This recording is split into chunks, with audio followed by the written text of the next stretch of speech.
Hello, and welcome back to the Jme Files podcast. This is episode 3. Welcome. So I'm going to kick off this week's episode talking about something that has always been on people's minds, probably since the dawn of humankind, and will most likely continue being on people's minds, at least until the unforeseen future. Although they may come a point where maybe we don't hear about this as much with the way that technology is advancing. We just never know what the future holds. But it's not going away anytime soon, and I'm not talking about anything that's in the media or the news or politics or anything like that. This is a topic that's actually relevant to people's personal lives, and people, whether they realize it or not, are thinking about this all the time. And it's also one of the things they say that when you die and you look back at your life, it's one of the things that you value the most, that out of all the things that you experienced in life, whether it was making money, whether it was going to see, checking things off your bucket list or whatever, it's this one thing that they say matters the most out of everything. And what is it? It's relationships. It's just your relationships with people. And it can be romantic relationships. They could be relationships with coworkers or in the family unit, the family system. But it's relationships. It's your connection to other people and human beings. And it's one of the features of being human. And they say that, we're mammals. So mammals are bonding creatures. And that's one of the main functions of mammals and humans, is that we need a bond. We need to share experience. We need to share a connection with other humans, or other mammals at least. And there's a lot of isolation nowadays, and self-isolation. A lot of people actually like being isolated. So I mostly got most of the information about relationships that I've accumulated over time through about 3 sources. Of course, more than that, but really these 3 sources are the main ones. So the first one is just my own personal experience, the experience I've had with family, friends, and romantic relationships. And then the second is from Dr. Kappas, who founded the Hypnosis Motivation Institute, the school that I went to study hypnosis.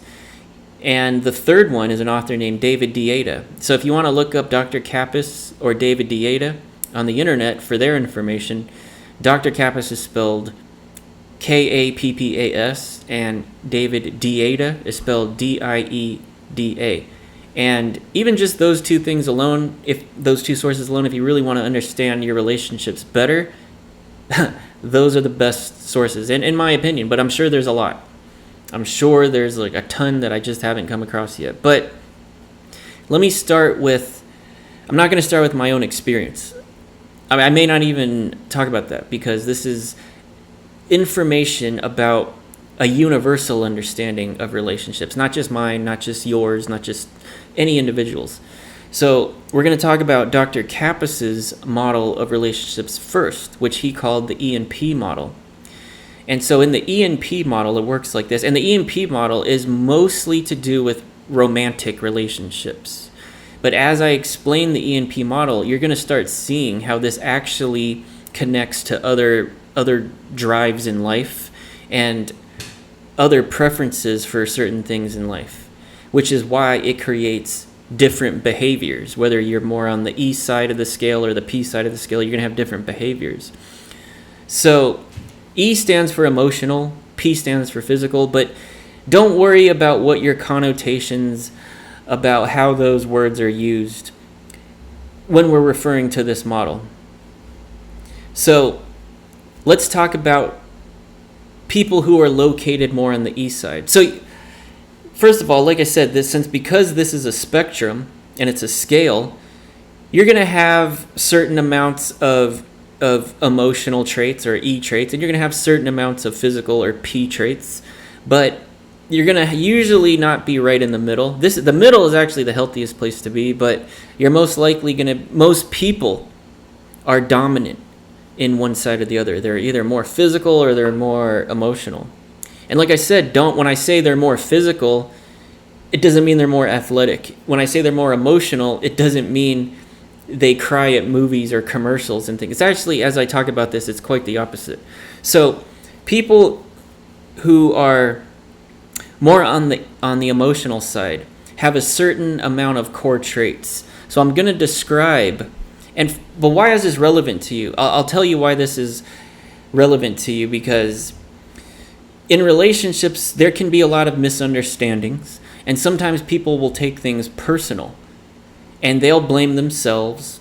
And if you're a high physical, as you'll learn, you'll take these as rejections, and that's really going to screw with you, and it may cause you to take actions that actually make your situation worse if you're in a relationship with an emotional, with an E person. Okay, so I'm going to break it down.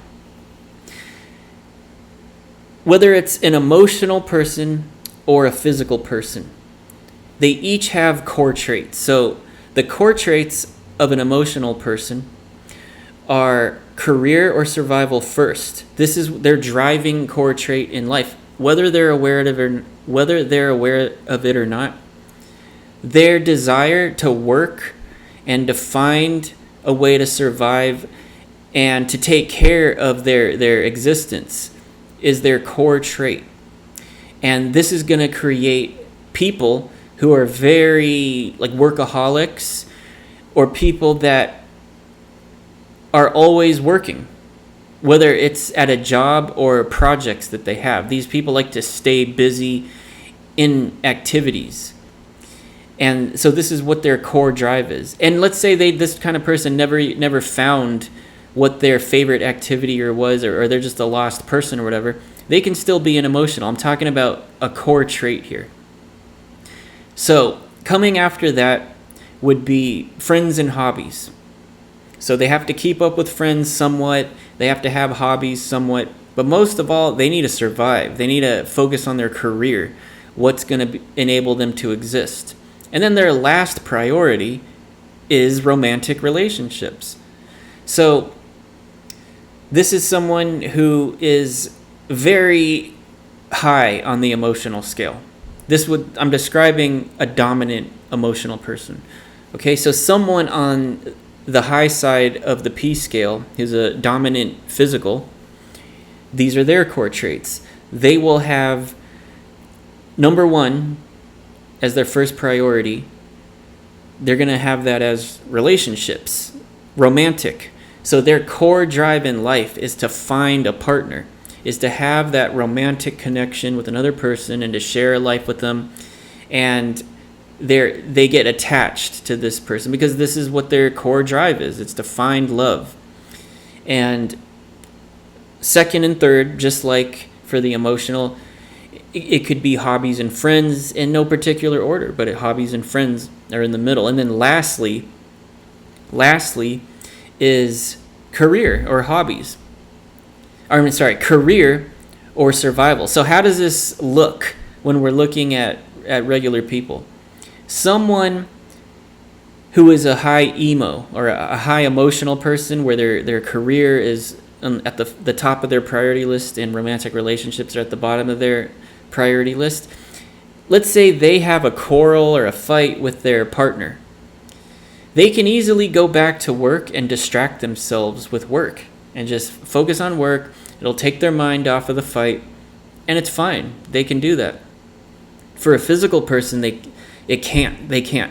Once they're having an argument or a problem, a fight with their romantic other, it totally destroys every other aspect of their lives. So they can't go back to work and focus like normal, and they can't go back to their hobbies or their friends or their normal life without first resolving this romantic relationship issue, the fight that they had. Until that is resolved, they cannot really return to life or take their mind off of it. It's going to bother them. So the driving fear or the core fear of a physical person, and this is the reason, is rejection. They're always looking to avoid rejection. They don't like being rejected. To them, it's the worst feeling there is. So for an emotional, what are they running from or avoiding? They're avoiding loss of control. They're avoiding loss of control. They don't like that feeling. And that's kind of why sometimes romantic relationships can be hard for them, because if they were to commit fully and be that vulnerable and I don't want to say codependent, but interdependent on another person. Interdependent is not bad. Codependent is. Interdependent means that the function of your guys' lives depends on each other, and you have a system going. So you find this in a lot of couples who have similar work. So maybe maybe one person does the graphic design, the other person does the marketing, and they need each other to function. And this company or this endeavor is something they both share, that they both created together. That's interdependence, and that's okay. It's actually healthy to be interdependent with a romantic partner. Keeps you guys together. It gives you guys a common goal, and so that helps. That's my dog snoring right there. This helps build more rapport between the two people, and then it just grows from there. So interdependence is not bad. Codependence is. That's when you just can't exist without the other person. You don't depend on them for any sort of function other than their company or their validation, and or just their presence. So codependence is bad. But so emotionals, they tend to be more avoidant in relationships, or distant. I don't want to say avoidant, but they're more distant in relationships. So they're going to work long hours, and they may forget to check in with you. They may forget to plan things or schedule date nights, or to even offer words or physical shows of affection. This is how it is with an emotional. And they can be male or female. It doesn't matter. Gender, it doesn't matter. This is just the type of person that an emotional is. And then for a physical, for them, they need connection. So they're very good at relationships and planning dates and staying connected to the other person, because that's what their first priority is. And so there's a lot of misunderstandings in relationships based on these two different types of people. And here's the next thing, is that normally, now remember, I'm not talking about gender or anything like that, but normally opposites attract.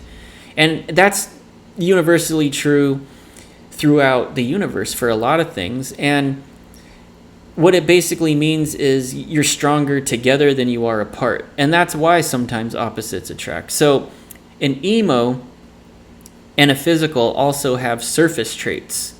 Surface traits are the observables, because obviously you can't see just by looking at someone how much they care about their careers over their romantic relationships.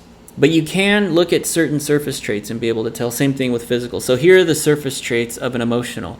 They're sort of like that of an introvert, but not exactly. So the first surface trait to look for is that an emotional will pay less attention to their bodies and to their physical and to their physical appearance, and which includes their clothes. So they're not really dressing to impress, unless it's for their profession. That's different, because then they're dressing professional. But they're not really trying to expose a lot of their bodies, because they don't want to draw that much attention to them. And they may appear a little more reserved. So that's why I said that sometimes this can look like an introvert. So they may not be as animated. They may not be the life or the loudest at a party. They might be the wallflower. And these are the surface traits of an emotional. And because supposedly, according to the theory, they're less connected to their physical bodies. So they're more of a mind connected to a body.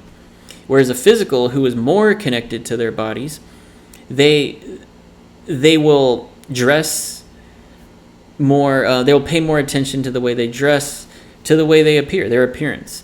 And so the surface traits of a physical is the ones I just mentioned. They will normally look like you could tell that they pay attention more to their appearance, to the way they look, the way they dress, their physical fitness, and they may expose their body more. They're more comfortable. They're more comfortable inside of their bodies.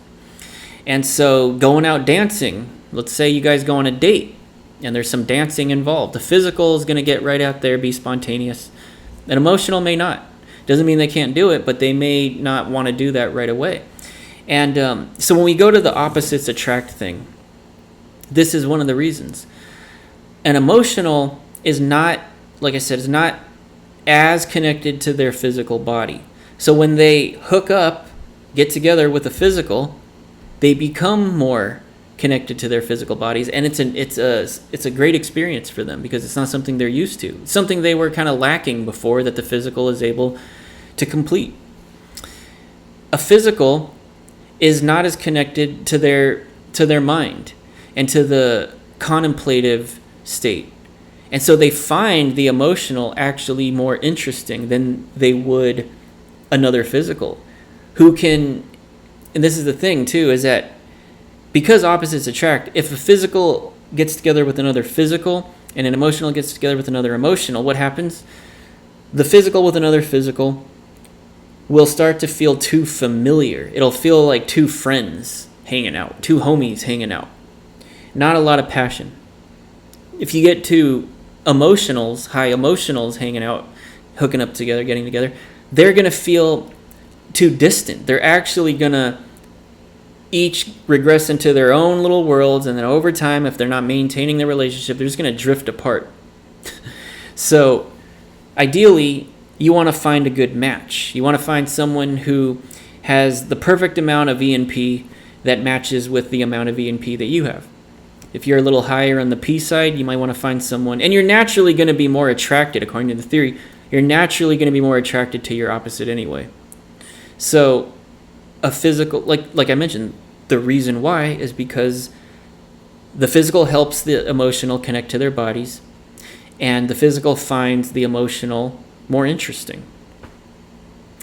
And when you bring them together, they form a compatible couple. So let's talk about sex in relationships and some of the misunderstandings that could happen about sex in relationships between emos or emotionals and physicals. So emotionals actually have a longer cycle for when they need, so they need less sex. Emotionals, they actually need less sex. And they don't like to have like a whole bunch of it. Physicals, they want to do it any chance they get. An emotional has a different cycle. And I think that it's changed since this theory was designed. But when the theory was designed, it was 3 days. So the emo, once they have sex, are good for 3 days. You don't want to disturb them. You don't want to bug them. Also, I'm talking about the part of the relationship where you've passed the honeymoon phase. Here's the other, I have to say this before I move on. Everybody is a physical in the honeymoon phase. So when you first meet someone on Tinder, Hinge, on the street, old school style, whatever it is, you hit it off with someone, you're attracted to them, you're going on a date with them, you're super excited. Both of you are physicals. Both of you are super interested in each other. You want to see where this goes. The attraction is high, the sex is high, everything's high.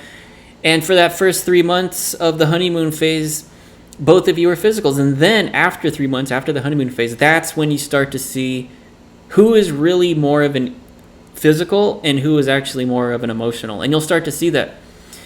So the emotional after the honeymoon phase is going to not need sex as much. They're not going to be as excited about sex as the honeymoon phase, but the physical might. The physical may continue needing to have the same amount of sex during the honeymoon phase forever, minusing age and health and things like that, but they're going to just want it more in general. And sometimes they feel a sense of rejection when the honeymoon phase passes and the emotional starts pulling away or not wanting sex as much, and then the physical can take that personal, and they may think that this person is now less interested in them, when in fact that's not the case at all. What you're actually seeing is their true selves come out, and this is how they actually are. This is the amount of sex that is good for them, and it might be a little bit less than the physicals. And so but if you understand this stuff, you will create less problems, because a common problem is the physical will feel rejected, and they'll start doing things to try to correct that because they think it's them when it's not. And then they'll move forward, they'll pursue the emotional even more so because they feel rejected. And when you pursue an emotional too much, if at all, it actually pushes them away. It pushes them away. And then so they now went from having less sex to now wanting even more, or wanting even lesser sex. And this drives the physical nuts, because then it's another rejection. After they just got rejected, they tried to fix it. Now they're getting even more rejected. It drives them nuts. They search for all these things inside of themselves of like, what should I do? What went wrong? And there may have been nothing wrong. If you had just held back, understood that that person's more of an emo, you're more of a physical, we've passed the honeymoon phase, then you may not annoy them. And they may, and all you have to do is just be mindful of this 3-day cycle thing. And then if you'd like, you can even keep a journal or some type of timekeeping calendar for when they are the horniest, when they're ready for sex, and then just keep track of that. Hit them up on those days, but don't try to do it when they're on their off days. And so that's the ENP model in a nutshell. And a lot of people out there can understand their relationships a lot better if you know who you are. If you know if you're more of a physical or more of an emo, and if they are more of a physical or more of an emo, you can understand each other more, which will avoid conflicts, because you still want the passion. Remember, when opposites hook up, the passion is good. It's just that, but there's more conflicts. And just because opposites attract doesn't mean that two people of the same type cannot work. They absolutely can, if you're aware of the differences. So if two physicals hook up or two emos hook up, like I said, it can work. You just have to be aware that for two physicals, that familiarity might be too much and too friendly, like we're just homies. And for the emos, you may have to spend a little more effort on maintenance, because if not, both of you guys are just going to drift apart and forget about each other. And if you guys are in an opposites relationship, then you just have to be aware that more conflicts can arise. But if you understand each other in this model, then less conflicts will arise. So that's the ENP model that Dr. Kappas, the father of modern hypnosis, that he invented. And then so getting to the David Deida material. So what I learned from David Deida, it's sort of similar, but there's masculine energy, there's feminine energy. And like I said, this is not gender specific. This is an energy thing. So the masculine energy is always wanting to break free. The masculine is like a rock, and the feminine is like the weather. You can use these metaphors. So what does that mean? In general, someone with more feminine energy is going to be looking for a rock that they can count on. That no matter what situation happens, if they start falling apart, they want to know that you're not going to fall apart. You're the rock, and that they can depend on you. You'll be there. And this isn't something that's like where they're going to look at your resume and say, oh, well, you've never been late to work. You're dependable. It's not like that. It's an emotional thing. So that's why and I only have experience with girls, so that's why girls will test you all the time, like 24/7, no matter what stage of the relationship, just forever, whether they're your mom, your sister, your girlfriend. That's why they're always testing you, because they want to see if you're the rock. They want to make sure, am I with someone who is a rock I can depend on? They're not gonna fold under pressure, that when things get tough, they're just gonna like fall apart. So they're looking for the rock. The rock, the masculine person who has more masculine energy is going to be looking to break free.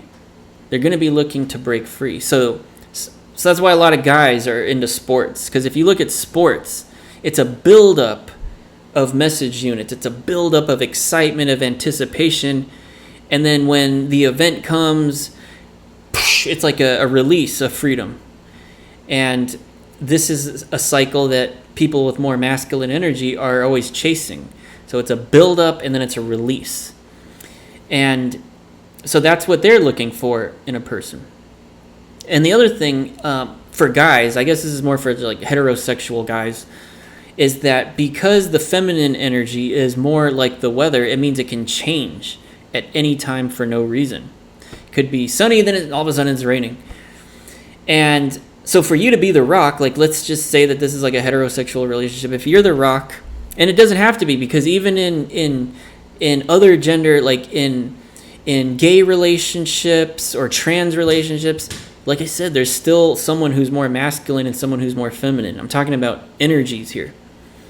So someone who is more, so that's why in like I said, I only have experience with the hetero. So that is why it's important to understand as a guy that, and if you're in a relationship with a feminine, with a girl, that